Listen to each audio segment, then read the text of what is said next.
বড় দামি, এরা সামনে যাবে। জিবরাইল কয়, ও পয়গম্বর, আপনি তো ইমামুল মুরসালিন, আপনার সামনে আদম নবী যেতে পারবে না, ঈসা নবী যেতে পারবে না, মূসা নবী যেতে পারবে না, ইব্রাহিম নবী যেতে পারবে না, বরং আজকে আপনি ইমামুল মুরসালিন, আপনি সামনে যাবেন, আপনার আগে অন্য কোন নবীরা যেতে পারবে না। ইমামুল আউয়ালিনাল রহমাতাল লিল আলামিন, শুধু ওজুদাস রহমাতাল লিল আলামিন, মসজিদে ও শুধু হামারো এ জমিন, সৈয়দুল কাউনাইন খতমুল মুরসালিন, আখিরামত বুদ ফকরুল আউয়ালি। সবার আগে আমার মায়ার নবী, কেউ আগে যেতে পারবে না। এই জন্যই তো নবীর কারণে আল্লাহ আমাদের দাম বাড়াইলেন না কমাইলেন?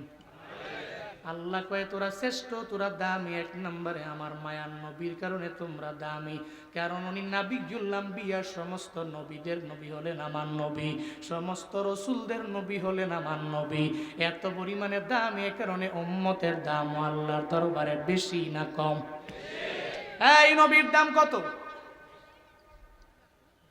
দুনিয়ার এমন কোন ব্যক্তি নাই যেই ব্যক্তির দরবারে আল্লাহ আজরাইলকে পাঠাইলেন পারমিশন নেওয়ার জন্য।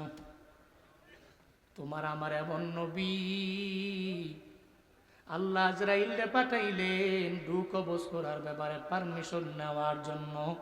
চিল্লা পড়া যাবে না মারহাবা। আজরাইল নবীর দরবারে আসছেন, আয়েশা বলে, ও পয়গম্বর,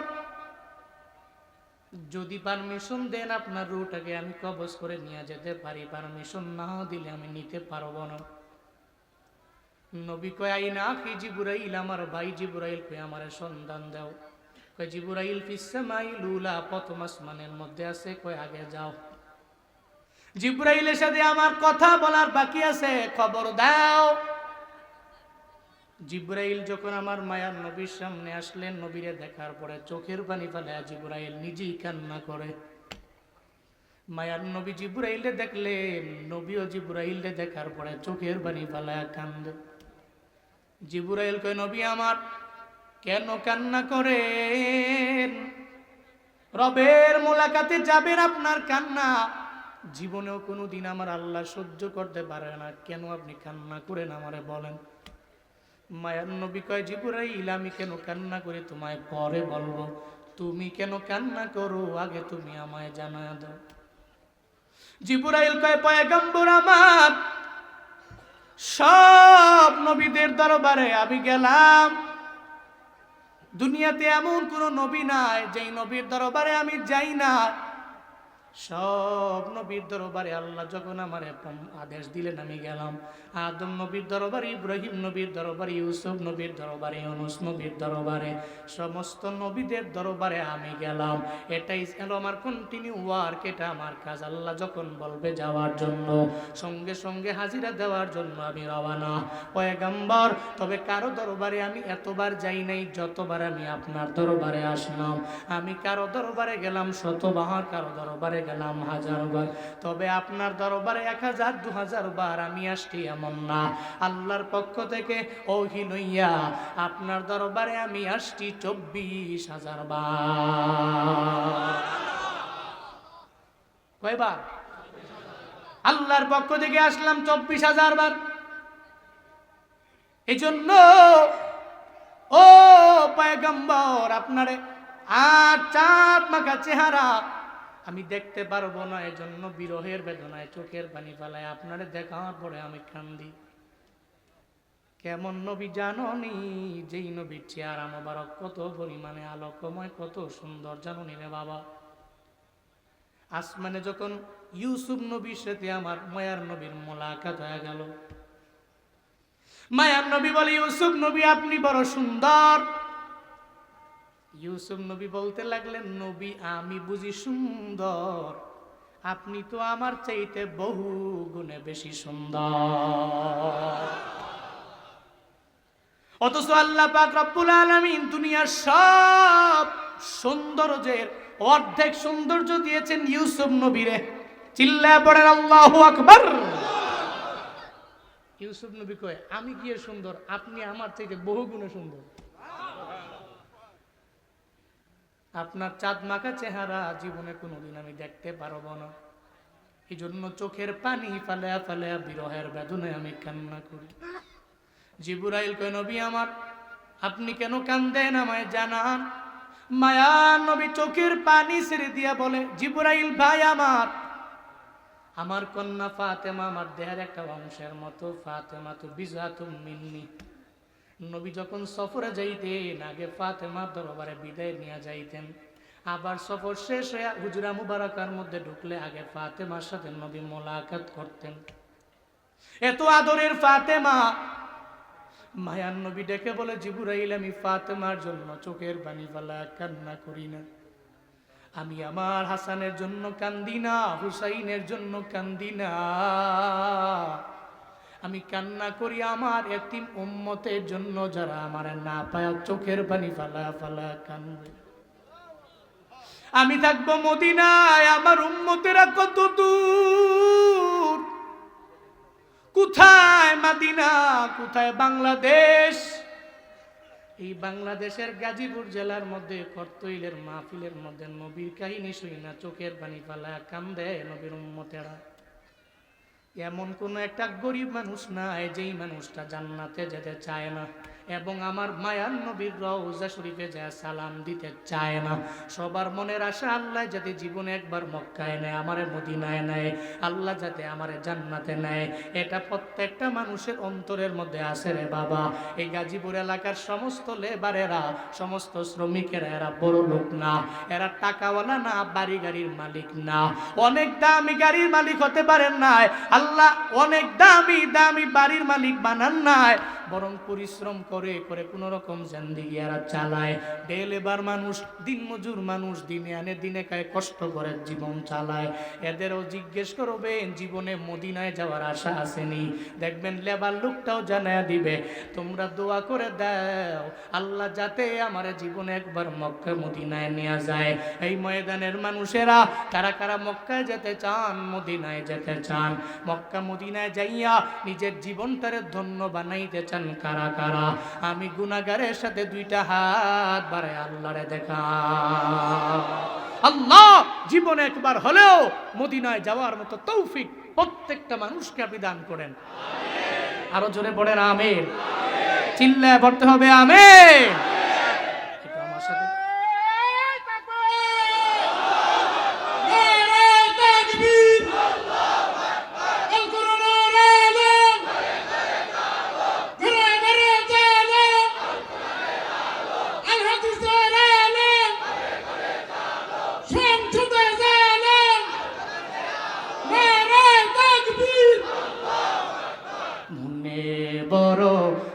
আশা ছিল যাব মদিনায়। সবাই মন থেকে মনে বড় আশা ছিল, মনে বড় আশা ছিল, সালাম আমি করব গিয়ে, সালাম আমি করব গিয়ে নবীর রওজায়।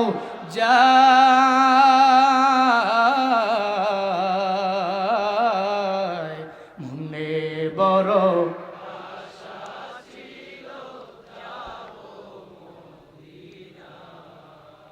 সবাই মনে বড়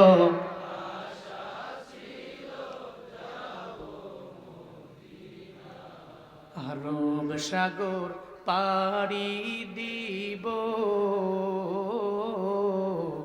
নাইকো আমার তরি পাখি নয় তো উড়ে যাব ডানাতে ভর করি। আরব সাগর পাড়ি দিব নাই কই আমার তরি, পাখি নয় তো উড়ে যাব জান্নাতে ভর করি। আমার আশায় আছি সম্বল নাই, আশায় আছি, আশায় আছি সম্বল নাই, করি কি উপায়।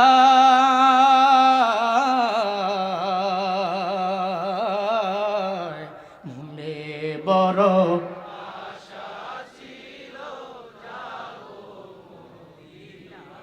মনে বড় আশা ছিল, কৌশল কইরা লইয়া যাইও, কৌশল কইরা লইয়া যাইও, কৌশল কইরা লইয়া যাইও সোনার মদিনা।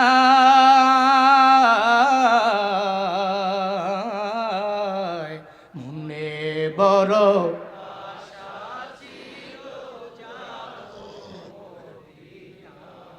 মনে বড় আশা ছিল, মদিনায় যাওয়ার জন্য টাকার মালিক হওয়া জরুরি না রে বাপ।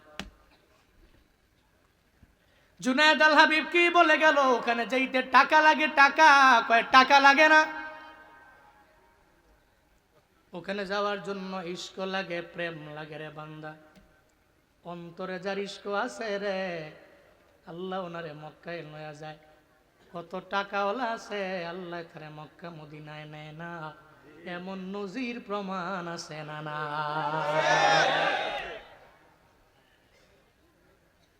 চিন্তা করিও না। যদি ইশক নিয়ে চলতে পারো, আল্লাহ আমারে তোমারে সবাইরে মক্কা মদিনায় নিয়ে যাও। সাগরের কিনারায় দাঁড়াইয়া পিঁপড়া বলে, হে মালিক, আমারে কি মক্কায় নেওয়া যায় না, মদিনায় নেওয়া যায় না? কে কয়? জালালউদ্দিন রুমি রহমাতুল্লাহ আলাইহি বলেন, পিঁপড়া দাঁড়ায় দাঁড়ায় রবের দরবারে কান্দে আর বলে, আমার ডানাও নাই, আমি চাইলে উড়াল দিয়া মক্কা মদিনায় যেতে পারবো না। তবে ইশক দিলে আছে, আল্লাহ গো আমারে কি মক্কা মদিনায় নেওয়া যায় না? আল্লাহর কাছে পিঁপড়ার কান্দন বড় পছন্দ হয়ে গেল। আল্লাহ কয়, কবুতর পিঁপড়ার দরবারে যাও না, তোমার পায়ের মধ্যে নেও না, পিঁপড়ারে ধইরা নিয়া মক্কা মদিনা দেখা দাও না। চিল্লা পড়া যাবে কি মারহাবা। কবুতর এসে কয়, কি রে বিমান তো হাজির, উঠোস না কে? পিঁপড়ায় কবুতরের পায়ের মধ্যে কামড় দিছে, কবুতর মক্কা মদিনা ঘুরায়া পিঁপড়ার জায়গায় না আবার পিঁপড়ারে বসায় দিছে। ওখানে যাদের টাকা লাগে না, বরং ইশক লাগে, ইশক লাগে। মায়ার নবীর জন্য উম্মতের এত পরিমাণে পাগল পারা, এত পরিমাণে পাগল পারা, এরপরেও সেকুলাররা কেন জানি আমার দেশের মধ্যে আমার নবীরই গালি দেয়। গালি দিলে তুমি অস্ট্রেলিয়ায় যাও, সারা দিন লাগে গালি দাও, অফলাইনে গালি দাও, কিন্তু এমন একটা দেশের মধ্যে কেন বারবার আমার মায়ার নবীর নিয়ে কটূক্তি করো? এই মানুষগুলো দেখো না, নবীর জন্য কি পরিমাণে পাগল বাড়ায় এরা। যেই নবীর দাম আল্লাহ বাড়াইছেন, ওয়ারফা'না লাকা যিকরাক, আল্লাহ যেই নবীর ব্যাপারে বললেন, পয়গম্বর আপনার জিকির, আপনার সম্মান আমি আল্লাহ বুলন্দ করলাম, বাড়ায়া দিলাম। ওই নবীরে নিয়ে যারা কটূক্তি করে, বিন্দু মাত্র পরিমাণ চিন্তা এদের ভেতরে নাই। যারা সেকুলারের আল্লাহর এই তো মানে না, নবীরে মানবে দূরের কথা। এই যে সেকুলার, নব্য সেকুলার রাখাল রাহাজার নাম, সে আমার নবীরে নিয়ে কটূক্তি করলো, আল্লাহরে নিয়ে কটূক্তি করলো। এতটুকু জানে না আমার দেশের মানুষেরা উলামায়ে কেরাম প্রেমী, নবী প্রেমী, আল্লাহ প্রেমী। এরা সেকুলার না, বরং এরা তাওহীদি জনতা। আয়নাগরের মধ্যে কোনো সেকুলাররা যায় না, বরং আয়নাগরের মধ্যে তাওহীদি জনতাদেরকে রাখা হয়েছিল। যদি সেকুলারদের রাখা হতো, জীবনেও কোনোদিন সেকুলার বিপদে পড়ে ওই দেয়ালের মধ্যে লা ইলাহা ইল্লা আনতা সুবহানাকা ইন্নী কুনতু মিনাজ জালিমিন জীবনেও লেখতো না। একমাত্র তাওহীদি জনতারা বিপদে পড়লেও মনে করে আমার ডানেও কেউ নাই, বামেও কেউ নাই, সামনে কেউ নাই, পেছনে কেউ নাই, তবে আমার এই বিপদ থেকে উত্তরণের পথ একজন বের করে দিতে পারে, চিল্লা বলেন তার নাম। তাওহীদি জনতারা আয়না ঘরে শহীদ আবু সাঈদের দিকে দেখো। শহীদ আবু সাঈদ সেকুলার না, তাহলে এর মানে বোঝা গেল আমাদের নতুন যে অভ্যুত্থান হয়ে গেল, ওখানে যারা জীবন দিল এরা সেকুলাররা জীবন দেয় নাই, বরং তাওহীদি জনতারাই রক্ত দিয়া জীবন দিল। এই তাওহীদি জনতা নিয়ে কটূক্তি কইরা আবার দেশের মধ্যে বড় বড় কথা বলবে, বিভিন্ন জায়গায় ঘুরে বেড়াবে। এটা হতে পারে না। আমার মায়া নবীরে কটূক্তি করনেওয়ালারা বারবার সার পাবে, এটা সার দেওয়া যেতে পারে না। গাজীপুরের ময়দান থেকে জুনায়েদ আল হাবিব সবাই বলে গেলাম, এই প্রধান উপদেষ্টা, আপনি ভালো মানুষ, উলামায়ে কেরাম বড্ড মহব্বত করে আপনারে, সবাই আপনারে ভালোবাসে, তবে মনে রাখবেন সেকুলারদের পক্ষ নিয়ে জীবনেও কাজ আগাইতে পারবেন না। যারা নবীরে নিয়ে কটূক্তি করে এদের বিচার বাইতুল মুকাররমের মেন গেটের সামনে সারা বাংলাদেশের তাওহীদি জনতারা দেখতে চায়। কারো কারো রাজি আছো তো হাত তুলে আল্লাহকে দেখা দাও।